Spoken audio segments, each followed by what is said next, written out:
बासमती चावल को लेकर इन दिनों चर्चाएं तेज हैं और इसका कारण है पंजाब जैसे प्रमुख उत्पादक राज्य में भारी बारिश और बाढ़ के कारण फसलों को हुआ नुकसान। बासमती की फसल को नुकसान से पैदावार में कमी और इसका असर निर्यात पर भी पड़ने की आशंका जताई जा रही है। हालांकि इसको लेकर अलग अलग राय भी देखने को मिल रही है। एक तरफ जहां कुछ एक्सपर्ट्स मानते हैं कि भारी बारिश और बाढ़ से बासमती के पैदावार और उत्पादन पर असर पड़ेगा, तो वहीं कई एक्सपर्ट्स ये मानते हैं कि उत्पादन और निर्यात पर असर नहीं पड़ेगा, क्योंकि इसकी भरपाई देश के अन्य राज्यों से इस बार हो जाएगी। इन चर्चाओं के बीच अगर जमीनी स्तर पर देखें तो पंजाब में बाढ़ और बारिश ने किसानों की फसलों को भारी नुकसान पहुंचाया है और रिपोर्ट्स की माने तो इससे बासमती और धान के उत्पादन में 20 से 25% की कमी देखने को मिल सकती है। बताया गया है कि हजारों हेक्टेयर खेतों में जमा पानी फसलों को बर्बाद कर रहा है, क्योंकि ऑक्सीजन की कमी के कारण ऐसा हो रहा है। अब इससे किसानों की आय पर बड़ा असर पड़ने और साथ ही निर्यात पर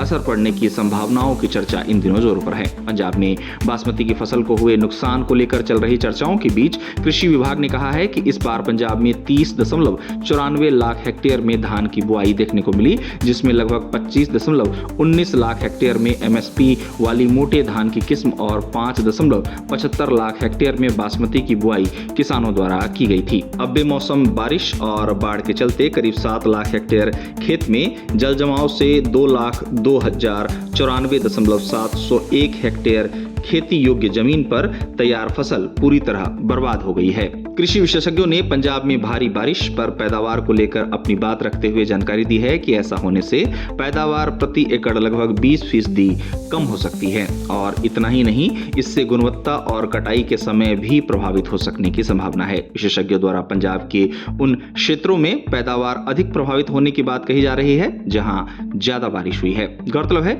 कि पंजाब में बाढ़ के कारण चावल सहित अन्य कई फसलों को नुकसान हुआ है, लेकिन इस समय खास चर्चा का विषय पंजाब में बासमती की फसल है, क्योंकि पंजाब बड़ी मात्रा में बासमती चावल का उत्पादन करता है।